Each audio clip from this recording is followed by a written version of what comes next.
mediados de los años 80, mi marido, nuestros dos pequeñitos y yo habíamos arreglado un pequeño apartamento situado en el subsuelo de una vieja casa victoriana del sur de Londres. Desde la primera noche mi marido trabajaba tarde y yo me quedaba sola con los niños. Llevaba a los pequeños por el largo pasillo hasta la habitación de atrás, la cual debían compartir cuando de repente las luces se apagaron y nos encontramos en la oscuridad total. Solo la noche, ni un tono gris, ni una sombra. Sin duda, pensé inmediatamente que un fusible había fallado, por lo que continué mi camino con cuidado. De repente, algo había comenzado a batirse enfrente de mi cara, como si fueran las alas de un pájaro. Por Dios que estaba en pánico, pero las luces volvieron en ese momento y todo volvió a la normalidad. Sabiendo que recién habíamos terminado de arreglar el lugar, decidí no darle tanta importancia. Sin embargo, esa sería la primera de numerosas experiencias extrañas que debimos vivir en esa casa. La siguiente ocasión, y todas aquellas que se repitieron varias veces, tuvo lugar cuando mi niño más pequeño comenzó a quejarse de que alguien le hacía cosquillas en la cama por la noche. Sospechaba que su hermano era el culpable, pero lo negó con vehemencia y sin pruebas esto quedó sin poder ser explicado. Decidimos cambiarlos de habitación, pero esto volvió a pasar, por lo que finalmente aceptamos esto como algo normal. Mientras tanto, yo vivía mi parte de sucesos extraños. Estos se trataban de cosas que se perdían y aparecían en lugares. En una ocasión, al regresar del supermercado, una botella de 2 litros de jugo de naranja que acababa de desempacar desapareció. Después de un rato, abrí el horno de microondas que estaba sobre un estante alto, fuera del alcance para uno de los niños, y la botella cayó sobre mí. En ese momento empecé a sospechar que el fantasma de un niño travieso podría estar detrás de todo esto.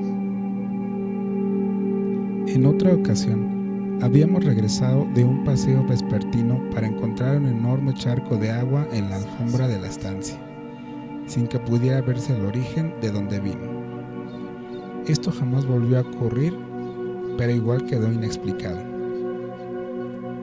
Al pasar el tiempo, me hice de la amistad de un vecino anciano, un viejo irlandés, que amaba venir a visitarnos todas las tardes para platicar del mundo mientras tomábamos una taza de té. Era un visitante tan frecuente que tenía su propio sillón cerca de las ventanas. En uno de esos momentos, los dos comenzamos a remarcar una pequeña sombra negra que pasaba cerca de la puerta de vidrio esmerilado que estaba frente a la estancia y el pasillo que llevaba a la recámara de atrás. Esto pasaba con una precisión militar todas las tardes alrededor de las 19 horas. Fue ahí cuando acepté que era el fantasma de un pequeño y dejé de temerle. Algunas personas dijeron que debía llamar a un padre y hacer bendecir el lugar, pero yo sentía una conexión con él y él no hacía nunca nada malo. La mayoría de las veces sus ocurrencias eran inofensivas, salvo una ocasión particular cuando me paniqué completamente. Era una linda tarde soleada y había decidido llevar a los pequeños a pasear por las tiendas. Llevaba al más pequeño cargando en mi espalda y al otro de la mano. Estábamos a algunos metros de la casa cuando sentí distintivamente una manita rozar la mano que llevaba libre. El pequeño fantasma había decidido venir con nosotros. Esta sensación de presión no duró más que unos instantes, pero no tuve duda de qué fue lo que sentí.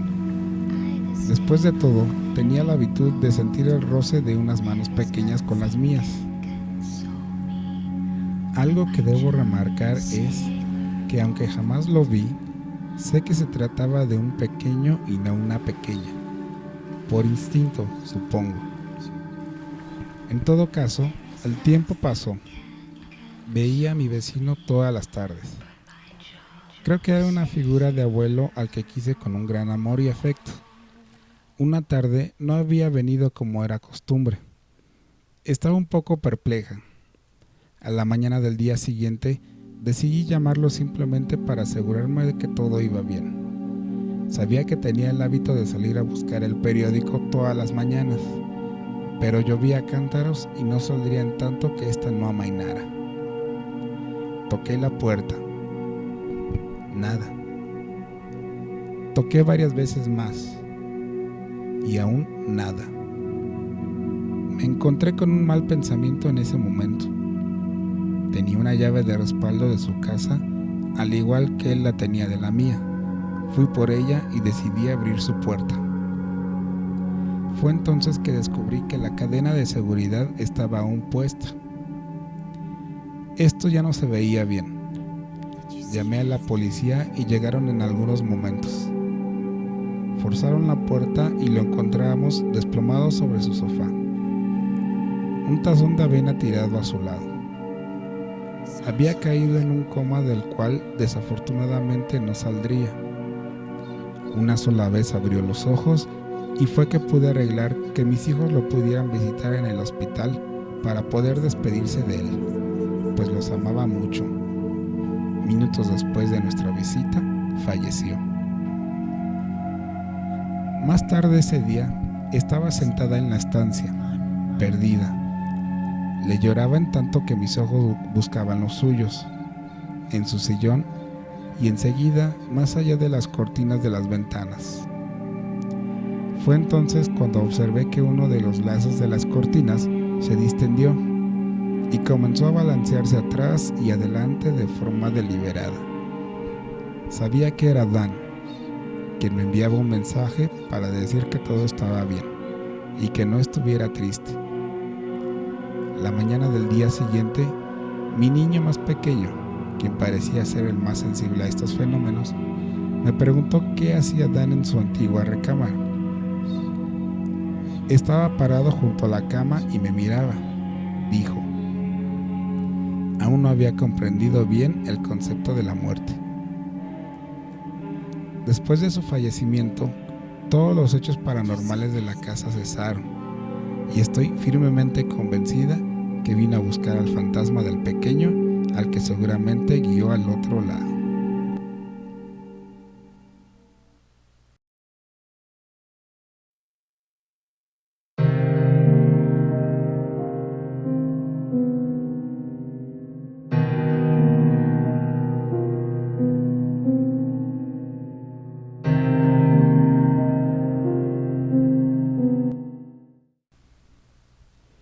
Era una triste noche de viernes en el bar Flamingo, nombre irreverente para un lugar provinciano que buscaba ser exótico, cuando es igual de aburrido que cualquier otro. El lugar estaba casi vacío. No había juegos de fútbol ni elecciones, donde los yo sería y los en su lugar yo haría no faltaban, pero al final poco importaban a la clientela, ni nada que pudiera dar un poco de ánimo a esta noche lluviosa. El profesor Van Hopper, quien enseñaba matemáticas y física en el liceo de Belleville en París, Francia, se deja entretener por Marianne, la camarera, una señorita regordeta que debió abandonar sus estudios de enfermería para ganarse la vida, pero que no era nada tonta. Dígame, profesor, si un gato cae siempre sobre sus patas y un pan con mantequilla cae del lado de la mantequilla, ¿qué pasaría si se ata a uno a la espalda de un gato antes de hacerles caer? Un cliente anónimo, pues nadie le conocía en el pueblo, quien pasaba y venía de usar los baños, respondió: el gato comerá el pan y caerá bien como de costumbre. El señor Lewis comentó con un: toca un gato e irás a la cárcel, sin duda motivado por su principio de embriaguez, tanto como por su resentimiento hacia Marianne, por el hecho que ella le había exigido que contara bien sus tragos cada que le servían, pues tenía la tendencia de olvidarlos al momento de pagar. El profesor sonrió, ignorando sus intervenciones poco pertinentes, y dijo: este es conocido con el nombre de paradoja del gato enmantequillado. El resultado, bien se entienda que es meramente teórico, es la antigravedad, pues el gato se mantiene en el aire sin jamás tocar el suelo. Hay ciertas variantes donde gira sobre sí mismo eternamente. Tenemos ahí pues el movimiento perpetuo. Añadió al relato: para quienes crean que el uso de un gato es un abuso, basta con untar la mantequilla en ambos lados del pan, pues el resultado es el mismo. Aunque el señor Lewis había ya pasado a otra cosa, intentar recuperar con su mondadientes la aceituna que se había depositado al fondo de su martini sin utilizar los dedos, se tiene que entender bien. Hay bastante azúcar en esa bebida, por lo que los dedos están pegajosos. Marianne sonrió a Van Hopper, quien se enrojeció un poco al haber mirado discretamente en su blusa. Ya que era su turno en el juego, hizo lo siguiente: si se hace en carro el trayecto de su domicilio a su trabajo a una velocidad media de 20 km por hora, ¿a qué velocidad se deberá ir para hacer que la de ida y vuelta sea de 40 km? El personaje anónimo se dispone a contar, pidió otra menta y responde con: si se viaja a 20 km por hora de ida, se tiene que ir a 60 km por hora de regreso, pues 20 más 60 igual a 80, y eso dividido entre 2 da 40 km por hora. La camarera gruñó a Van Hopper: oh, eso es hacer trampa. Si yo vivo a 20 kilómetros de mi trabajo, el trayecto a 20 kilómetros por hora me habría tomado ya 1 hora. Ahora, salvo que se use la teletransportación, lo cual me ayudaría mucho, no es posible. Es en este momento preciso que los eventos a ocurrir pasaron muy rápido. El señor Lewis, quien estaba al fin logrando recuperar su aceituna, lo que lo dejó indefenso, dijo algo que hubiera sido mejor mantener en secreto. A 20 kilómetros de aquí está el molino de Moans, pero es mejor que no se vaya allá. Está la dama de blanco, quien habita en las ruinas, por lo que no es un lugar para nadie. Van Hopper fingió ignorarlo.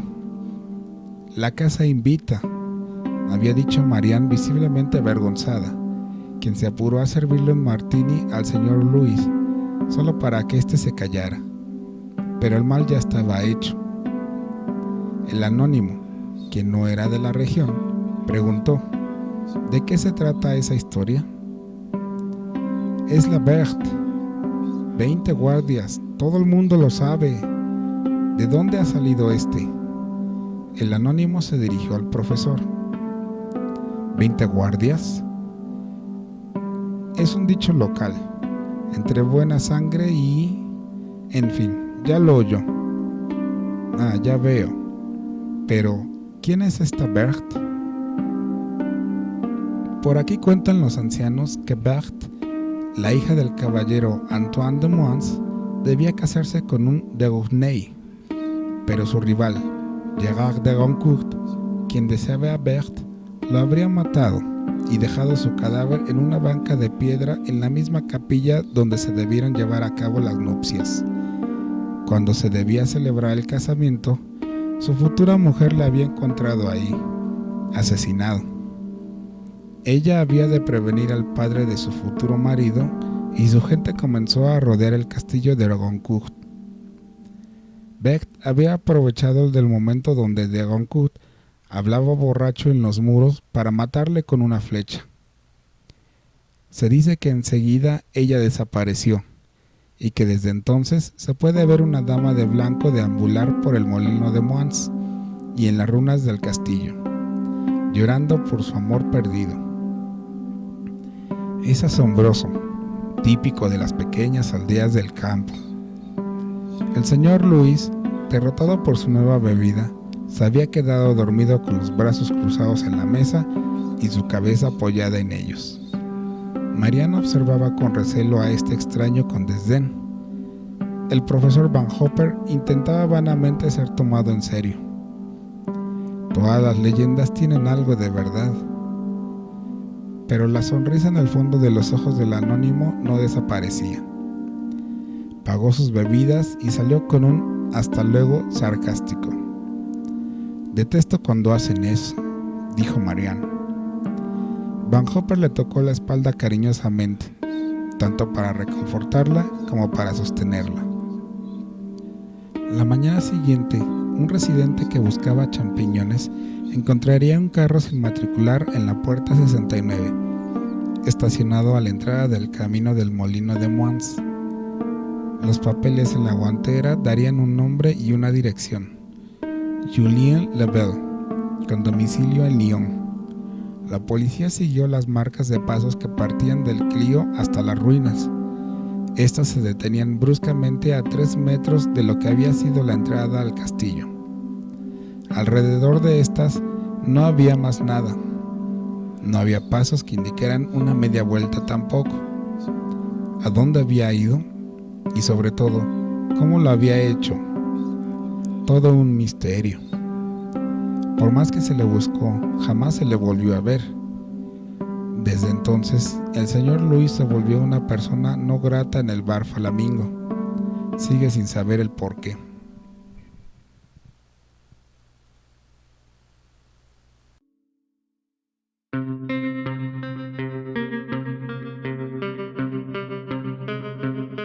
Gracias por ver este video.